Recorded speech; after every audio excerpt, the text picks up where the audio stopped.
महत्वपूर्ण theory, topic wise की मूल थ्योरी और मुख्य बिंदु के नीचे दिए गए हैं पढ़ेंगे। पहला है प्रकाश, जिसे हम लोग लाइट भी कहते हैं। प्रकाश ऊर्जा का एक रूप है। प्रकाश ऊर्जा का एक रूप है जो हमारी आँखों को संवेदित करता है, जिससे जिससे हमें वस्तु दिखाई देती है। फिर से एक बारी, प्रकाश ऊर्जा का एक रूप है जो हमारी आँखों को संवेदित करती है, जिससे हमें वस्तु दिखाई देती है। यह एक अनुप्रस्थ विद्युत चुंबकीय तरंग है, जिसे चलने के लिए माध्यम की आवश्यकता नहीं होती है। मुख्य घटनाएं हैं प्रकाश का परिवर्तन। ये भी परीक्षा में बार बार पूछा जाता है। प्रकाश का परिवर्तन, जिसे अंग्रेजी में कहते हैं रिफ्लेक्शन ऑफ लाइट। जिसे क्या कहते हैं? Reflection of light. जब प्रकाश किसी चमकदार सतह से टकराकर उसी माध्यम में वापस लौट जाता है, ये वापस लौट आता है। प्रकाश का परिवर्तन क्या कहता है? जब प्रकाश किसी चमकदार सतह से टकराकर उसी माध्यम में वापस लौट जाता है, उसे प्रकाश का अपवर्तन कहते हैं। पहला नियम, आपतन कोण हमेशा परावर्तन कोण के बराबर होता है। आपतन कोण हमेशा परावर्तन कोण के बराबर होता है, जिसे कहते हैं I बराबर R। अब आता है प्रकाश का अपवर्तन। प्रकाश का अपवर्तन, रिफ्लेक्शन ऑफ लाइट। पहले हम लोगों ने पढ़ा रिफ्लेक्शन ऑफ लाइट, अब पढ़ेंगे रिफ्रैक्शन ऑफ लाइट। जब प्रकाश एक पारदर्शी माध्यम से दूसरे माध्यम में जाता है तो वह अपने मार्ग से विचलित हो जाता है। सघन से विरल माध्यम में जाने पर अभिलंब से दूर हटती है। यानी सरल से विरल माध्यम में जाएगी तो अभिलंब से दूर हट जाती है। विरल से सघन में जाने पर वह अभिलंब की ओर मुड़ जाती है। अगला है पूर्ण आंतरिक परावर्तन, टोटल इंटर रिलेशन। जब प्रकाश सघन माध्यम से विरल माध्यम में जाता है, फिर से, जब प्रकाश सघन माध्यम से विरल माध्यम में जाता है और आपतन कोण का मान क्रांतिक कोण से अधिक हो जाता है तो प्रकाश उसी माध्यम में लौट आता है। उदाहरण हीरे का चमकना, रेगिस्तान में चमरुकील है। यानी ये सब किसका एग्जाम्पल है? पूर्ण आंतरिक परिवर्तन। अगला है लेंस और दर्पण के सूत्र। ये परीक्षा में बहुत बार पूछा जाने वाला क्वेश्चन है। पहला हो गया दर्पण सूत्र। दर्पण सूत्र 1/f बराबर 1/v प्लस 1/u होता है। और लेंस सूत्र में बस वही होता है, लेकिन माइनस का फर्क है।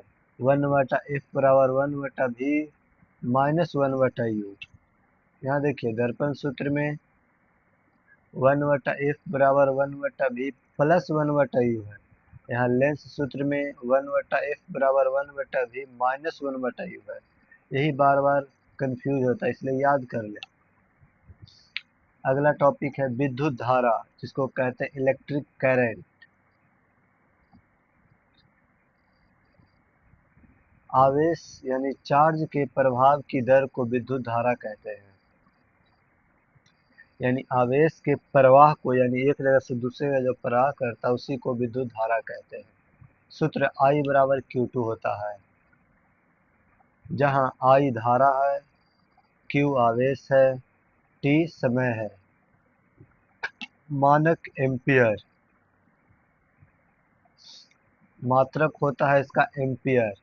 कहेगा विद्युत धारा के मात्रक क्या है, तो एम्पियर। मुख्य नियम, ओम का नियम, इसका मुख्य नियम है ओम के नियम। यदि किसी चालक की भौतिक परिस्थिति जैसे तापमान स्थिर रहे तो चालक के सिरों के बीच का विभवांतर भी उसमें प्रवाहित धारा I के समानुपाती होता है। सीधा से V बराबर I इंटू R होता है, ओम के नियम। बार बार पूछा जाता है कि ओम के नियम क्या है। कहना है, यदि किसी चालक की भौतिक परिस्थितियां जैसे तापमान स्थिर रहे तो चालक के सिरों के बीच का विभवांतर भी उसमें प्रवाहित धारा I के समानुपाती होता है। V बराबर आई आर, जहाँ R एक नियतांक है जिसे प्रतिरोध या रेजिस्टेंस कहते हैं। इसका मात्रक ओम है। प्रतिरोध का संयोजन, कॉम्बिनेशन ऑफ रेजिस्टर। श्रेणी क्रम, आर एस बराबर R1 plus R2 plus R3, इससे धारा समान होता है। यानी श्रेणी क्रम में करेंगे तो धारा समान होगा। समानांतर क्रम, R1 1/R बराबर 1/R प्लस 1/2 प्लस 1/3, इनमें विभवांतर समान रहता है। कार्य, ऊर्जा और शक्ति, तीनों का वर्क, एनर्जी और पावर। कार्य बराबर, जब किसी वस्तु को एक बल जब किसी वस्तु पर बल लगाकर उसे बल की दिशा में विस्थापित किया जाता है तो उसे कार्य कहते हैं। जैसे मान लो किसी चीज वस्तु को हम ढकेलते हैं। कह रहा है, जब किसी वस्तु पर बल लगाकर उसे बल की दिशा में विस्थापित किया जाता है तो उसे कार्य कहते हैं। जैसे मान लो कोई बॉक्स है, बॉक्स को हम धक्का देंगे। जब धक्का देंगे तो अपने जगह से आगे हुआ, यानी विस्थापन हुआ, तभी हम कार्य किए, अन्यथा नहीं। जैसे सूत्र होता है W बराबर F इंटू डी कॉस, जहाँ F बल है, D विस्थापन है, थीटा बल और विस्थापन के बीच का कोण। जैसे मान लो F फोर्स लगाएं, 5 न्यूटन के लगाएं, और डायरेक्शन दिशा यानी विस्थापित हुआ कौन से दिशा में हुआ, और थीटा यानी बल लगाएं और कौन से दिशा में विस्थापित हुआ, उन दोनों के बीच का थीटा होता है। इसका मात्रक जूल होता है। अब आता है ऊर्जा। कार्य करने की क्षमता को ऊर्जा कहते हैं। कार्य करने की क्षमता को ऊर्जा कहते हैं। यांत्रिक ऊर्जा दो प्रकार की होती है। यांत्रिक ऊर्जा दो प्रकार की होती है। पहला है गति ऊर्जा, जिसको हम लोग कहते हैं काइनेटिक एनर्जी, के ई मतलब काइनेटिक एनर्जी, वस्तु की गति के कारण उत्पन्न ऊर्जा। यानी जब कोई वस्तु गति में होता है तो उसमें ऊर्जा उत्पन्न होता है, जिसको एनर्जी कहते हैं। के ई बराबर होता है 1/2 mv²। अगला है विस्थापित स्थिति ऊर्जा। एक होता है काइनेटिक ऊर्जा, एक पोटेंशियल ऊर्जा जिसको कहते हैं स्थितिक ऊर्जा, जिसको पी से वस्तु की स्थिर या आकार के कारण संचित ऊर्जा। P इंटू ई बराबर mg। ऊर्जा संरक्षण का नियम, law of conversion of energy. ऊर्जा को न तो नष्ट किया जा सकता है और न ही उत्पन्न किया जा सकता है। इसे केवल एक रूप से दूसरे रूप में बदला जा सकता है। वेरी वेरी इंपॉर्टेंट है। ये बार बार पूछा जाता है परीक्षा में कि ऊर्जा का न तो नष्ट किया जा सकता है और न ही उत्पन्न किया जा सकता है। इसे केवल एक रूप से दूसरे रूप में बदला जाता है। जैसे मान लीजिए हम किसी वस्तु को धक्का दिए तो जो हमारा एनर्जी था जो वस्तु में लग गया। अगला है शक्ति, जिसको कहते हैं पावर। कार्य करने की दर को शक्ति कहते हैं, यानी जो हम लोग पहले में कार्य किए थे उसी का जो दर है उसे शक्ति कहते हैं।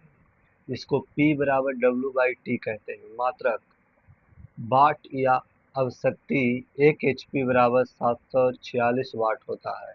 वेरी वेरी इंपॉर्टेंट है, इसे आप नोट कर सकते हैं कि 1 HP बराबर कितना वाट होता है, 746 वाट। अगला नियम है गति के नियम, law of motion. Sir Isaac Newton के गति के 3 नियम दिए जो वस्तु की गति और उन पर लगने वाले बलों को व्याख्या करते हैं। पूछेगा कि गति के नियम किसने दिए, तो कहना है सर आइजैक न्यूटन ने दिए। कितने नियम दिए थे, 3 नियम। पहला नियम है जिसे हम लोग न्यूटन का प्रथम नियम कहते हैं, फर्स्ट लॉ, जिसको जड़त्व का नियम भी कहते हैं। न्यूटन ने 3 नियम दिया था, उसमें पहला है न्यूटन के प्रथम नियम, जिसे हम लोग जड़त्व का नियम भी कहते हैं। यदि कोई वस्तु विराम अवस्था में है तो वह विराम अवस्था में रहेगी, और यदि वह एक समान गति से सीधी रेखा में चल रही है तो जब तक उस पर कोई बाह्य बल न लगाया जाए। जैसे मान लो कोई भी वस्तु है, वो चल रहा है और वो उस पर बाहर, जैसे कोई फुटबॉल है, फुटबॉल अगर कोई आ रहा है और उस पर हम कोई बाहरी बल न लगाएं तो वो अपनी गति में ही करते रहेगी।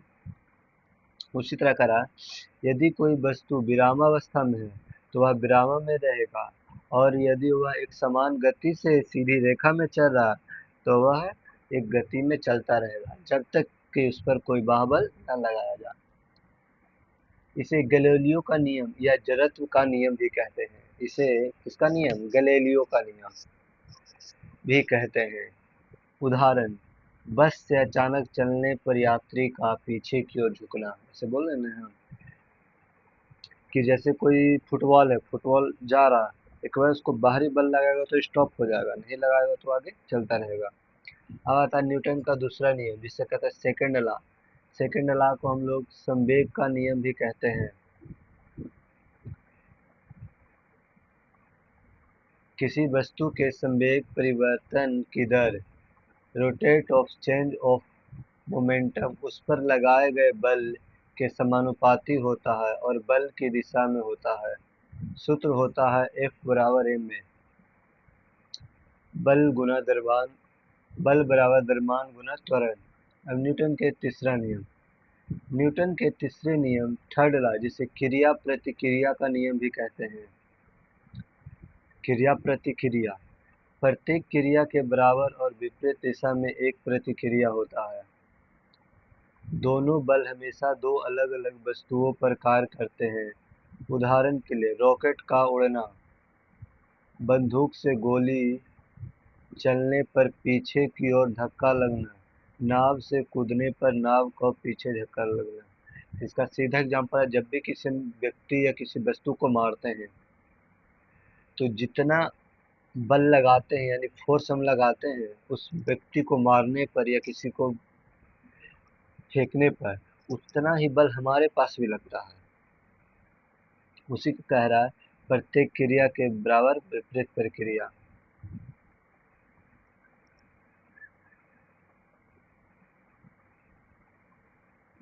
अगला आपका टॉपिक रहेगा न्यूमेरिकल प्रश्न या खास हिस्से के विस्तार समझना चाहिए तो।